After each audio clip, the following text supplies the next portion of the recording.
नमस्कार, आपके साथ मैं हूं तृप्ति विश्वकर्मा और आप देख रहे हैं न्यूज टाइम्स चाईबासा। इस बुलेटिन में आप सभी का स्वागत है। आइए नजर डालते हैं आज के जिले की खबरों पर।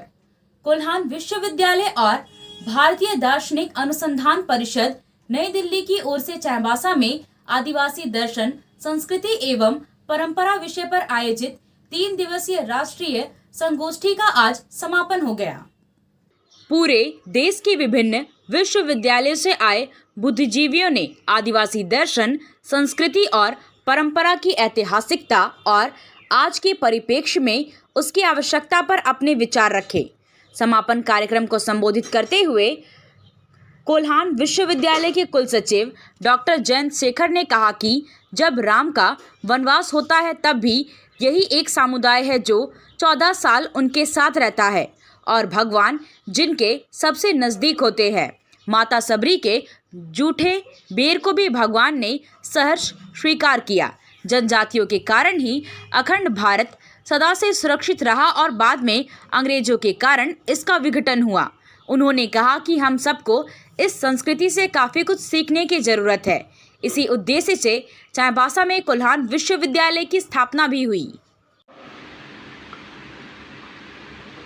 शुरुआत चाहे रामायण से करें या महाभारत से, जब राम का वनवास होता है तब भी यही एक समुदाय है जो 14 साल उनके इर्द गिर्द रहता है और भगवान जिसके सबसे नज़दीक होते हैं, माता सबरी, जो निश्चल होकर बैर खाती है, चेक करती है वो मीठा है या खट्टा है, मीठा है तभी खिलाएंगे, और उनके जूठे बैर को भी भगवान प्यार से ग्रहण करते हैं।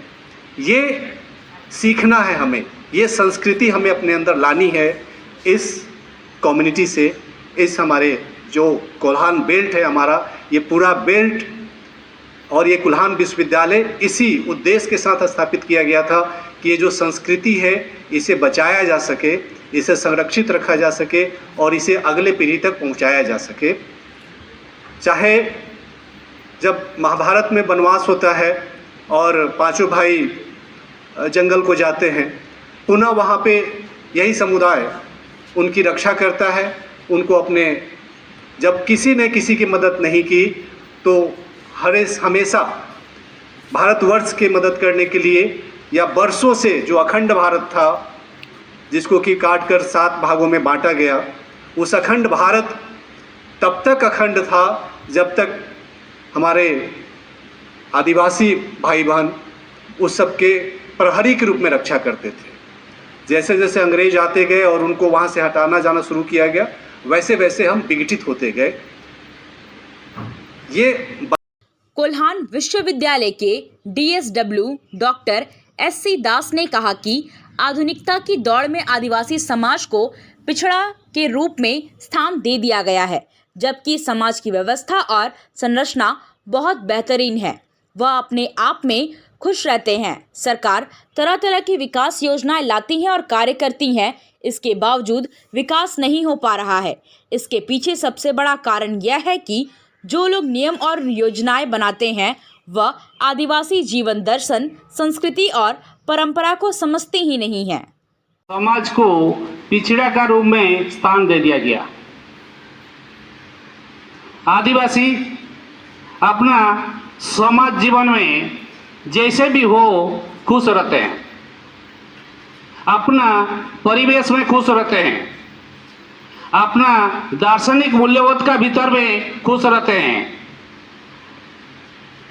सरकार आदिवासी उन्नयन के लिए डिफरेंट डेवलपमेंट बोर्ड गठन किए हैं। डिफरेंट बोर्ड गठन का साथ साथ डिफरेंट पॉलिसी और आर्थिक योजना मान प्रणयन हो रहा है, विकास नहीं हो पा रहा है। उसमें कारण यही है जे आदिवासी समाज का जीवन, आदिवासी संस्कृति को सही रूप में जो नियम प्रणयन करता है वो जानता नहीं है। पॉलिसी मेकर और पॉलिसी यूजर का भीतर में डिफरेंस आ जा रहा है। उदाहरण स्वरूप आदिवासी लोग अपना पितृपुरुष का पूजा अपना किचन का भीतर में रख करते हैं। आत्मा का पूजा अपना घर का भीतर में करते हैं। सरकार योजना करेगा, आदिवासी लोग कच्चा घर में रहते हैं, उसको पक्का घर बना देंगे, बाहर से फ्लैट बना देगा। सरकार वो लोग को सब कुछ सुविधा देने के बाद भी वो लोग कुछ दिन के बाद अपना घर को आ जाते हैं। जब ये जो सांस्कृतिक पहचान नहीं किया है, सरकार का योजना फेलियर हो रहा है, इसको भी प्रचार प्रसार करना जरूरी है। जो समाज जो सामाजिक मूल्यबोध का भीतर में जीता है, उसका सामाजिक मूल्यबोध को सही ढंग से परिचित नहीं होने से जितना भी सरकारी योजना है, जितना ही अर्थनीति की प्रगति का विषय है, सब कुछ विफल हो रहा है। पश्चिमी सिंहभूम जिला के मझगांव क्षेत्र के हेपर बुरु गांव में बीती रात को जंगली हाथियों ने उत्पात मचाया है। हाथियों ने यहां 2 ग्रामीणों के घरों को क्षतिग्रस्त कर दिया है। घटना के समय ग्रामीण पिछले दरवाजे से घर से निकलकर भाग गए और अपनी जान बचाई। 1 घंटा तक गांव में जमकर उत्पात मचाने के बाद हाथी जंगल की ओर चले गए। ग्रामीणों ने बताया कि अभी जंगली हाथी मझगांव के हेपेर बुरु जंगल में डेरा जमाए हुए हैं। सदर प्रखंड के मतकम हाथों में स्थानीय समस्याओं को लेकर मुंडा धनुर्जय देवगम की अध्यक्षता में बैठक हुई, जिसमें चाईबासा विधायक दीपक बिरुवा विशेष रूप से आमंत्रित थे। ग्राम सभा में स्थानीय ग्रामीणों ने विधायक के समक्ष अपनी तथा क्षेत्र की समस्याओं की जानकारी देते हुए निदान कराने का आग्रह किया। बैठक में पेयजल की समस्या उभर कर सामने आई। सभी टोला में चापानल और सोलर जमीनार खराब होने से आ रही पेयजल समस्या के बारे में जानकारी दी गई। विधायक ने ग्राम सभा को आश्वस्त किया कि जल्द ही सभी खराब चापाकलों की मरम्मत डीएमएफटी मद से कराई जाएगी। ग्रामीणों ने कहा, अपने क्षेत्र में 3 बड़े जल मीनार है, लेकिन गांव को ही पानी नहीं मिल रहा है। मटकम हाथों को भी जलापूर्ति योजना का लाभ मिलना चाहिए। ग्रामीणों ने बताया कि मतकम हाथों में सामुदायिक भवन की आवश्यकता है। इस पर विधायक ने विधायक निधि से बनवाने की घोषणा की है। वहीं देशावली को गंदगी से बचाने के लिए 4 दीवारी बनवाने का आग्रह किया गया है, जिस पर विधायक ने कहा कि देशावली की 4 दीवारी निर्माण के लिए कल्याण विभाग को अनुशंसा कर चुके हैं। इसी वर्ष घेराबंदी का काम शुरू हो जाएगा। अधिक बिजली बिल और जबरन सर्टिफिकेट केस करने का मामला अब तूल पकड़ता जा रहा है। तुईबीर में जनप्रतिनिधियों के साथ ग्रामीणों के सीधा संवाद कार्यक्रम में इसका एक उदाहरण देखने को मिला। कार्यक्रम में चाईबासा विधायक दीपक बिरुवा के साथ मुंडा मुखिया उप मुखिया शामिल हुए। सीधा संवाद में बिजली विभाग के रवैये से परेशान ग्रामीणों ने विधायक को अपनी समस्याओं के बारे में बताया और कहा कि बिजली विभाग जबरन कार्रवाई कर रहा है। विधायक दीपक बिरुवा ने कहा कि जनता के साथ हो रहे इस अन्याय को रोका जाएगा। इस पर भी विभाग नहीं माना तो 19 मई के बाद विधानसभा स्तरीय बैठक कर आंदोलन की रणनीति बनाई जाएगी और जनता के लिए जनता के साथ मिलकर बिजली विभाग के खिलाफ जन आंदोलन किया जाएगा। ग्रामीणों की मांग पर विधायक दीपक बिरुवा ने गांव के लिए एक सामुदायिक भवन सह पुस्तकालय का निर्माण विधायक निधि से करवाने का आश्वासन दिया। आया आया नीलम शू में स्कूल का पोशाक, लड़का लड़की छोटा बड़ा मिलेगा हर नाम। नीलम शू, जी हाँ, नीलम शू का वादा, दाम कम मजबूती ज्यादा। नीलम शू, राजाबाड़ी गली, सदर बाजार, चाईबासा। आया आया नीलम शू में स्कूल का पोशाक, लड़का लड़की छोटा बड़ा मिलेगा हर नाम। नीलम शू लेकर आया है सभी स्कूलों का स्कूल ड्रेस। डीएवी स्कूल, संत जेवियर स्कूल, जिला स्कूल, एसपीजी मिशन, संत विवेका, रुंगटा, स्कॉट स्कूल इत्यादि के school dress, school bag, school जूते, मोजे, स्कूल बेल्ट, टिफिन बॉक्स इत्यादि उत्तम क्वालिटी के किफायती दामों में उपलब्ध है। तो अवश्य पधारें। नीलम शू, राजाबाड़ी गली, सदर बाजार, चाईबासा। जी हाँ, नीलम शू का वादा।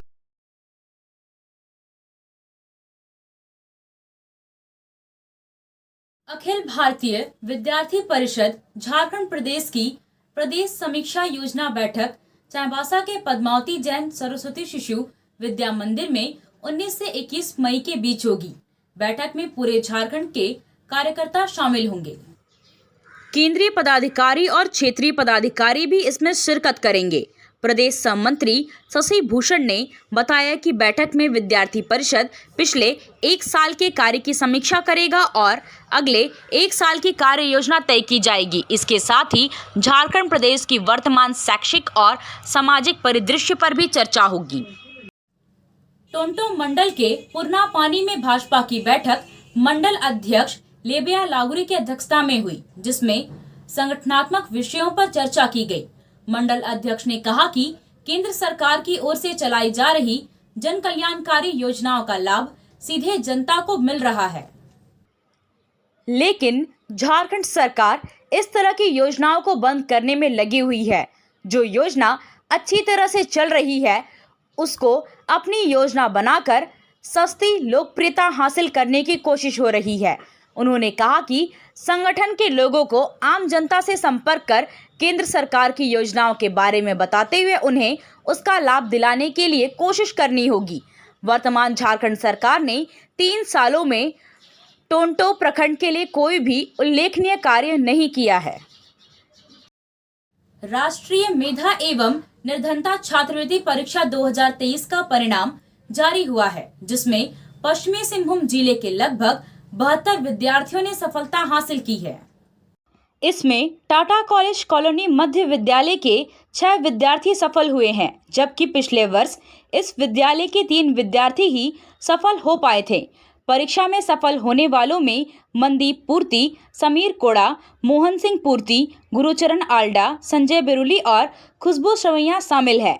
विद्यालय के प्रधानाध्यापक उपेंद्र सिंह ने सभी शिक्षक, शिक्षिकाओं और विद्यार्थियों को शुभकामनाएं दी हैं।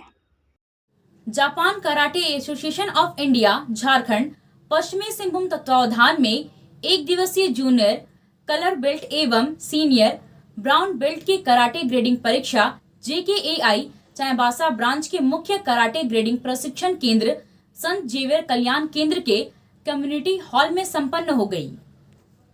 कराटे बेल्ट ग्रेडिंग परीक्षा में मुख्य रूप से कीहोन, काता, कुमिते एवं शारीरिक परीक्षा के साथ मौखिक परीक्षा भी ली गई। बेल्ट ग्रेडिंग परीक्षा को JKAI झारखंड के मुख्य कराटे प्रशिक्षक एवं परीक्षक sensei Pankaj Kumar Singh, black belt 6वीं डॉन जापान के द्वारा संचालित की गई। इस परीक्षा को सफल बनाने में सेम्पाई स्नेहा सलोनी बालमूचू एवं सेम्पाई अंशु विश्वकर्मा ने महत्वपूर्ण भूमिका निभाई। इस कराटे बेल्ट ग्रेडिंग परीक्षा में विभिन्न स्कूलों के लगभग 80 कराटेकारों ने भाग लिया। कराटे बेल्ट ग्रेडिंग परीक्षा में सर्वश्रेष्ठ प्रदर्शन करने वालों में सावन कुमार मोहंती, अद्विदा आराधना, आफसीन फातिमा एवं अरमान जामुदा शामिल हैं। DMFT की योजनाओं को ग्राम सभा के जरिए मुखिया, प्रमुख और जिला परिषद के माध्यम से संचालित करने, हर खेत में पानी और हर हाथ को काम की गारंटी और गलत बिजली बिल को रद्द करने एवं प्रयोग पेयजल समस्या को लेकर अखिल भारतीय क्रांतिकारी आदिवासी महासभा की ओर से पूरे जिले में पदयात्रा की जा रही है। पदयात्रा के तीसरे दिन महासभा के केंद्रीय अध्यक्ष और झिकपानी के जिला परिषद सदस्य जॉन मिरन मुंडा, मंझारी के जिला परिषद सदस्य माधव चंद्र कुंकल और जगन्नाथपुर के जिला परिषद सदस्य मानसिंह तिरिया ने करमपदा, गुआ और बड़ा जामदा का दौरा किया। 25 मई को विकास और रोजगार को लेकर आंदोलन को सफल बनाने की अपील की। बड़ा जामदा में ग्रामीणों ने बताया कि बालाजी प्लांट स्थानीय मजदूरों को काम नहीं दे रहा है, जबकि बाहर से आकर ज्यादातर लोग काम कर रहे हैं। जो मजदूर काम कर रहे हैं उन्हें 230 रुपए प्रतिदिन दिया जाता है और कैंटीन की सुविधा भी नहीं मिलती है। आवाज उठाने पर काम से हटा दिया जाता है। बात बात में पुलिस बुलाकर धमकी दी जाती है। जॉन मिरन मुंडा ने कहा कि विकास के नाम पर कंपनियां हमसे जमीन ले लेती है और इसके बाद खदान और फैक्ट्री शुरू करने के बाद स्थानीय लोगों का शोषण करती है। विधायक और सांसद भी चुप्पी साधे रहते हैं। यहाँ स्थानीय बेरोजगार को बहुत सा काम बहुत कम यहाँ पे मतलब रोजगार मिलता है। सब बाहरी मतलब लेबर को यहाँ पे लाके काम करवाता है। अच्छा ये बताइए, तो ये प्लांट से विकास का काम हो रहा है? प्लांट से विकास का काम यहाँ पे मतलब आप तो देख ही रहे इस गांव का, मतलब पूरा गांव को मतलब पूरा भ्रमण करके देख रहे हैं कि दिरहुर पंचायत में कोई ऐसा विकास का काम बालाजी कंपनी नहीं किया है।